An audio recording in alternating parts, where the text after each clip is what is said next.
जब हमने पहली बार विधानसभा का उत्तराखंड का जो आम चुनाव हुआ था, उस चुनाव के समय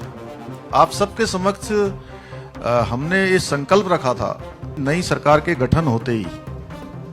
हम सबसे पहले कोई काम करेंगे तो वो समान नागरिक संहिता को लाने के लिए कमेटी बनाने का काम करेंगे। उस दिशा में हम आगे बढ़ेंगे और हमने कमेटी का गठन किया और जो हमने वायदा किया था उस वायदे को आगे बढ़ाया सरकार गठन के बाद और 5 सदस्यीय कमेटी बनी। 5 लोगों की कमेटी ने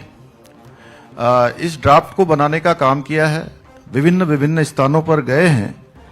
और ये कमेटी फॉर्म होने के बाद इस कमेटी ने 2 और उप समितियां बनाई। 2 उप समितियां बनाई जिसमें कि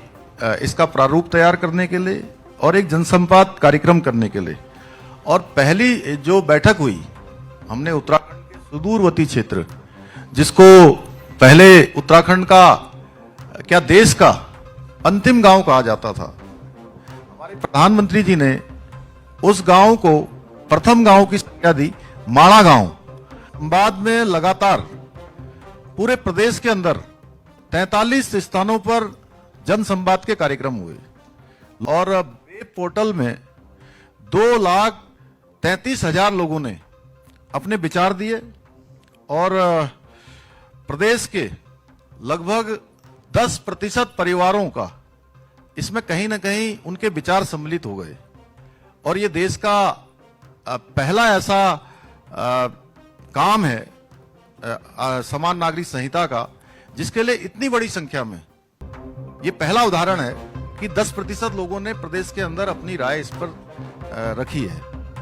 और उनकी राय के आधार पर हम आगे बढ़े हैं। समिति ने अभी तक 72 बैठकें पूरी की हैं और आज उन्होंने हमको अपनी रिपोर्ट दे दी है और हम ये ड्राफ्ट आज